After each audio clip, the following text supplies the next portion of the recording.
तो हेलो साथियों, नमस्कार। स्वागत है आपका अपने चैनल सक्सेस जंक्शन एक कदम सफलता की ओर में। मेरा नाम है अतुल शुक्ला और हम लेकर के आ गए हैं आपके लिए एसएससी जीडी कांस्टेबल 23 फरवरी थर्ड शिफ्ट का एग्जाम एनालिसिस।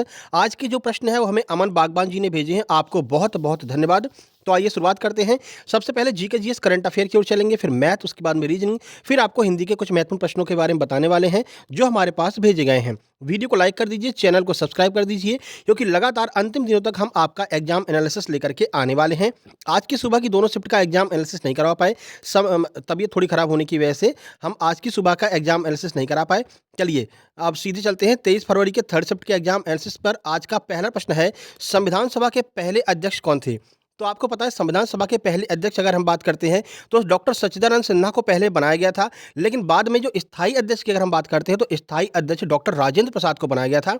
अस्थायी अध्यक्ष डॉक्टर सच्चिदानंद सिन्हा को बनाया गया था। अब आपके ऑप्शन में दोनों में से एक ही दिया होगा, या तो राजेंद्र प्रसाद जी दिए होंगे या फिर डॉक्टर सच्चिदानंद सिन्हा जी दिए गए होंगे। ठीक है, चलिए पूरी जानकारी आपको देते हैं। देखिए, तो डॉक्टर सच्चिदानंद सिन्हा 9 दिसंबर 1946 को संविधान सभा के पहले अस्थायी अध्यक्ष बने थे। बाद में डॉक्टर राजेंद्र प्रसाद, जिन्होंने 1 दिसंबर 1946 को कार्यभार संभाला, इनको जो है मुख्य रूप से अध्यक्ष बना दिया गया और स्थायी अध्यक्ष के रूप में इनको नियुक्त किया गया था। ठीक है, चलिए अगला प्रश्न है, सरदार पटेल कांग्रेस के किस अधिवेशन में अध्यक्ष बने थे? तो कराची अधिवेशन में सरदार पटेल को अध्यक्ष बनाया गया था। अब ये कब हुआ था, आइए पूरी जानकारी आपको देते हैं। देखिए, तो मार्च 1931 में सरदार पटेल ने भारतीय राष्ट्रीय कांग्रेस के कराची अधिवेशन की अध्यक्षता की थी और जनवरी 1932 में उन्हें कैद कर लिया गया था। ठीक है, तो कराची अधिवेशन हुआ कब था? 1931 में। सरदार पटेल को सरदार की उपाधि बारदोली की महिलाओं के द्वारा दी गई थी। ये भी याद रखना, ये कई बार पूछा गया, आगे आपके एग्जाम में 101% पूछा जाएगा कि सरदार पटेल को सरदार की उपाधि किसने दी थी? तो बारदोली की महिलाओं के द्वारा उनको यह उपाधि दी गई थी। सरदार पटेल को लौह पुरुष और भारत का बिस्मार्क कहा जाता है। ये दोनों आपको याद रखने हैं, क्योंकि यहाँ से प्रश्न बनता है कि भारत का बिस्मार्क किसे कहा जाता है, बिस्मार्क के नाम से किसे जाना जाता है? तो सरदार वल्लभ भाई पटेल को बिस्मार्क के नाम से जाना जाता है। अगला प्रश्न है, पहली पंचवर्षीय योजना किस मॉडल पर आधारित थी? हमने आपको बताया था, इससे पहले दूसरी पूछी गई थी, तब हमने आपको बताया था कि पहली पंचवर्षीय योजना भी पूछी जाएगी। तो पहली पंचवर्षीय योजना हेराल्ड डोमर मॉडल पर आधारित थी। ठीक है, और दूसरी वाली पीसी महालनोबिस मॉडल पर आधारित थी। देखिए कुछ जानकारी आपको देते हैं। देखिए, तो भारत की प्रथम पंचवर्षीय योजना हेराल्ड डोमर मॉडल पर आधारित थी। यह जवाहरलाल नेहरू के नेतृत्व में 1951 से 1956 की अवधि के लिए शुरू की गई थी। दो प्रश्न आपके पंचवर्षीय योजनाओं से पूछे गए हैं आज के एग्जाम में। यह कुछ संशोधनों के साथ हेराल्ड डोमर मॉडल पर आधारित थी। इसका मुख्य केंद्र देश के कृषि विकास पर ध्यान देना था। पहली पंचवर्षीय योजना में मुख्य रूप से कृषि पर ध्यान दिया गया था। ठीक है, और दूसरी पंचवर्षीय योजना में उद्योगों पर ध्यान दिया गया था। दूसरी पंचवर्षीय योजना पीसी महालनोबिस मॉडल पर आधारित थी। यह भी आपको याद रखना है, क्योंकि योजनाओं से प्रश्न लगातार आ रहे हैं, तो ये सारी योजनाएं आपको पढ़ करके जाना है आपने एग्जाम में। अगला प्रश्न है, देखिए, आत्मनिर्भरता का नारा किस पंचवर्षीय योजना के दौरान दिया गया था? तो ये आपका सातवीं पंचवर्षीय योजना इसका सही आंसर हो जाएगा। अगर ऑप्शन में सातवीं दिया गया है तो सबसे पहले आपको सातवीं पंचवर्षीय योजना ही लगाना है। उसके बाद में अगर सातवीं नहीं दी गई है तो आपको पांचवीं पंचवर्षीय योजना लगाना है। ठीक है, देखिए, सातवीं पंचवर्षीय योजना के तहत भारत ने स्वैच्छिक एजेंसी और आम जनता के बहुमूल्य योगदान के साथ देश में एक आत्मनिर्भर अर्थव्यवस्था को लाने का प्रयास किया था। लक्ष्य क्या रखा गया? तो वृद्धि दर जो है वो 5% रखी गई थी, जबकि वास्तविक वृद्धि दर 6% प्राप्त की गई थी और प्रति व्यक्ति आय में वृद्धि 3.7% हुई थी। यानी कि अपने आप में सातवीं पंचवर्षीय योजना एक सफल योजना रही थी। अगला प्रश्न है, मोहिनी अट्टम किस राज्य का लोक नृत्य है? तो ये आपका केरल का लोक नृत्य है और केरल के लोक नृत्य आज सेकंड शिफ्ट में पूछे गए हैं। कथकली जो है वो भी आपका केरल का ही है और ये आज की सेकंड शिफ्ट में पूछा गया था। देखिए, तो मोहिनी अट्टम की शाब्दिक व्याख्या मोहिनी के नृत्य के रूप में की जाती है। हिंदू पौराणिक गाथा की दिव्य मोहिनी केरल का शास्त्रीय एकल नृत्य रूप है। जो भगवान विष्णु ने मोहिनी का रूप लिया था, तो जो भी उन्होंने कलाएं की थी, तो उन्हीं की कलाओं को यहाँ पर दिखाया गया है मोहिनी अट्टम नृत्य में। और कथकली जो है ये भी आपका केरल का नृत्य है, जबकि कत्थक अगर पूछा जाए तो कत्थक उत्तर प्रदेश का लोक नृत्य है। आगे बढ़ते हैं। अगला प्रश्न है, सम्राट अशोक किस धर्म के अनुयायी थे? तो सम्राट अशोक बौद्ध धर्म के अनुयायी थे। यह भी आपको याद रखना है। देखिए, उन्होंने महान बौद्ध धर्म को अपना धर्म स्वीकार किया था। सिंघली अनुश्रुतियां दीपवंश और महावंश के अनुसार सम्राट अशोक को अपने शासन के 14वें वर्ष में निग्रोध नामक भिक्षु के द्वारा बौद्ध धर्म की दीक्षा दी गई थी। यानी इनको बौद्ध धर्म की दीक्षा किसने दी थी? तो निगोध नामक जो भिक्षु थे उन्होंने इनको बौद्ध धर्म की दीक्षा दी थी। तत्पश्चात मोगली पुत्र तिस्य के प्रभाव से ये पूर्णतः बौद्ध बन गए थे। तो सम्राट अशोक बौद्ध धर्म से संबंधित है, इन्होंने बौद्ध धर्म को अपना लिया था।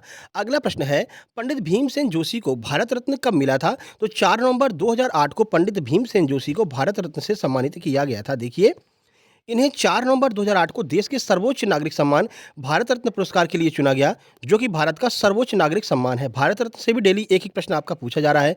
इन्हें भारत सरकार के द्वारा कला के क्षेत्र में सन 1975 में पद्म भूषण से भी सम्मानित किया जा चुका है। तो 1975 में इनको पद्म भूषण दिया गया था और 2008 में इन्हें जो है भारत रत्न से सम्मानित किया गया था। अगला प्रश्न देखिए, अगला प्रश्न है बाल श्री योजना का संबंध किससे है? ऑप्शन में दिया था बच्चों से संबंधित है, तो किससे संबंधित है? तो बच्चों से संबंधित है आपकी बाल श्री योजना, ठीक है? तो चलिए बाल श्री योजना के बारे में कुछ जानकारी आपको देते हैं कि कब से यह शुरू की गई थी। तो देखिए, राष्ट्रीय बाल भवन ने 1995 में राष्ट्रीय बाल श्री योजना की शुरुआत की थी। राष्ट्रीय बाल श्री सम्मान राष्ट्रीय बाल भवन के द्वारा 4 मुख्य विधानों में बच्चों की सृजनात्मक क्षमता की पहचान करने तथा उन्हें प्रोत्साहित कर अपनी सृजनात्मकता क्षमता को बढ़ाने के लिए दिया जाता है। तो बच्चों को यह पुरस्कार दिया जाता है जिससे कि वे अपने आप में सृजनात्मक जो उनकी क्षमता है, जो सोचने की क्षमता है, उसका और विकास कर सकें। इसके लिए बाल श्री योजना की शुरुआत 1995 में की गई थी। अगला प्रश्न देखिए, मौर्य वंश का संस्थापक कौन था? यह प्रश्न पहले भी पूछा जा चुका है। तो चंद्रगुप्त मौर्य को मौर्य वंश का संस्थापक माना जाता है। इसके बारे में पहले भी हम आपको बता चुके हैं, इसलिए आपसे कहते हैं कि पूरा एग्जाम एनालिसिस हर शिफ्ट का देखा कीजिए, क्योंकि डायरेक्ट प्रश्न यहीं से रिपीट होकर के आ जाते हैं। देखिए, तो इसकी स्थापना का श्रेय चंद्रगुप्त मौर्य और उनके मंत्री चाणक्य को दिया जाता है। यह साम्राज्य पूर्व में मगध राज्य में गंगा नदी के मैदानों, जहाँ पर आज का बिहार और बंगाल शुरू होता है, वहाँ पर यह साम्राज्य पूरी तरह से फैला हुआ था। तो इसकी स्थापना का श्रेय चंद्रगुप्त मौर्य को दिया जाता है। इनके मंत्री कौन थे? तो ये चाणक्य जो है इनके मंत्री थे, इनके गुरु भी थे यही चाणक्य। चाणक्य को कौटिल्य के नाम से भी जाना जाता है और जो अर्थशास्त्र पुस्तक है उसकी रचना भी किसने की है? चाणक्य के द्वारा ही इसकी रचना की गई है। चलिए आगे बढ़ते हैं। अब यहाँ से आपके मैथ की शुरुआत करते हैं। मैथ के भी कुछ प्रश्न एज इट इज हमारे पास में आ गए हैं, जैसे कि 42,000 रुपए की राशि पर 7% की दर से 2 वर्ष का सीआई आपको बताना था। ये डायरेक्ट प्रश्न आपका पूछा गया था। कमेंट बॉक्स में कमेंट जरूर कीजिएगा इसका आंसर। उसके बाद में रेशियो प्रपोर्शन से प्रश्न पूछा गया था। पी क्यू आर का कुछ मान दिया गया था। उसके बाद में वही P ratio Q ratio R वाला जो क्वेश्चन होते हैं ये आपसे पूछे गए थे। नॉर्मल लेवल का पेपर आ रहा है, बिल्कुल सिंपल, आप टेंशन फ्री होकर के जाइए, ठीक है। उसके बाद में एक प्रश्न आया था कि पहले 18% की छूट दी जाती है, उसके बाद में 20% की छूट दी जाती है, तो दोनों को मिलाकर के एकल छूट कितनी होगी? यानी 18% और 20% की एकल छूट कितनी होगी, यह आपसे पूछा था। तो A plus B A B A minus B plus minus A B upon 100 वाला सूत्र लग जाएगा, सीधे आपका आंसर आ जाएगा। उसके बाद में अगर एडवांस की बात करते हैं तो शंकु का आयतन आपसे पूछा गया था। एक और ऐसा ही प्रश्न आया था जिसमें किसी वस्तु की प्राइस दी गई थी और 60% की छूट देने के बाद में पूछा था भाई इसका अब रेट कितना हो जाएगा, ठीक है। तो सीपी पर 60% की डायरेक्ट छूट देकर के आपको आंसर निकालना था। यानी प्रॉफिट लॉस से आपके 2 प्रश्न आ गए जो हमने आपको ऊपर बता दिए हैं। उसके बाद में सिंप्लीफिकेशन से आपके 4 प्रश्न आज पूछे गए हैं, जिनमें 2 प्रश्न बॉड मास के भी थे। सीआईएसआई से एक प्रश्न पूछा है, एलसीएम एचसीएफ का एक प्रश्न, डेसिमल फ्रैक्शन से एक, एवरेज से आपका 2 प्रश्न पूछा गया है। उसके बाद टाइम एंड वर्क से भी 2 प्रश्न है, एक प्रश्न आपका डिस्काउंट का पूछा है, ट्रेन का आज प्रश्न नहीं पूछा गया है, परसेंटेज के 2 प्रश्न है और एक प्रश्न आपका आयु यानी कि एज से पूछा गया है। एडवांस पर ज़्यादा ध्यान आपको नहीं देना है, एडवांस से बहुत ही कम 1-2 प्रश्न कहीं कहीं पूछे जा रहे हैं। चलिए रीजनिंग की बात करते हैं। तो रीजनिंग एज इट इज रही है। डाइस के 2 प्रश्न, कोडिंग डिकोडिंग के 4 से 5 प्रश्न आए सिंपल लेवल के, सीरीज के 2 प्रश्न, गणितीय संक्रियाएं मैथमेटिकल ऑपरेशन के 2 प्रश्न, सिटिंग अरेंजमेंट के 2 प्रश्न, वाटर एंड मिरर इमेज के 1 प्रश्न, ब्लड रिलेशन के भी आपके 2 प्रश्न हैं, कथन निष्कर्ष के 2 प्रश्न हैं, वेन डायग्राम का 1 प्रश्न है, छिपी आकृति या फिर एम्बेडेड फिगर जो होती है उसका 1 प्रश्न है, पेपर कटिंग फोल्डिंग के प्रश्न इसमें नहीं आया है, लेटर कोडिंग का 1 प्रश्न है, डायरेक्शन का 1 प्रश्न है और 1 प्रश्न क्लासिफिकेशन का है। सबसे ज़्यादा जो रीजनिंग में परेशान करने वाली बात वो है ये कि आपको जो है गोले में बैठा करके जो बैठाया जाता है वो थोड़े से बड़े क्वेश्चन आ रहे हैं, तो इसको आपको प्रैक्टिस करके जाना है। 2 प्रश्न यहाँ से आ रहे हैं। चलिए हिंदी की ओर चलते हैं भाई। हिंदी में अगर हम बात करें तो 2 प्रश्न आपके पर्यायवाची के पूछे थे, जिसमें पुत्र का पर्यायवाची पूछा गया था, गिरगिट की तरह रंग बदलना और बृहस्पति के जैसा पंडित, ये दोनों आपके मुहावरे आज पूछे गए थे। वही विलोम शब्द की बात करते हैं तो देखिए 2 प्रश्न आपके विलोम शब्द से पूछे गए थे। दीर्घायु का विलोम क्या होगा? तो दीर्घायु का विलोम अल्पायु होता है, आपको पता है, ये प्रश्न पूछा गया था। 5 प्रश्न डायरेक्ट पैराग्राफ के आ रहे हैं, नॉर्मल लेवल के, परेशान नहीं होना है, बिल्कुल सिंपल प्रश्न पैराग्राफ के पूछे जा रहे हैं। ये पैराग्राफ के प्रश्न समझ लीजिए आपके लिए फ्री के नंबर हैं, ठीक है। बाकी तत्सम तद्भव के 2 प्रश्न हैं, जिसमें अश्रु का तत्सम पूछा गया था, तो अश्रु का तत्सम तद्भव जो है वो आपका आंसू हो जाएगा, ठीक है। ये अश्रु तो खुद में ही तत्सम है, इसका तद्भव पूछा था तो इसका तद्भव आंसू हो जाएगा। बाकी 2 प्रश्न मुहावरे के हमने आपको बता ही दिए हैं।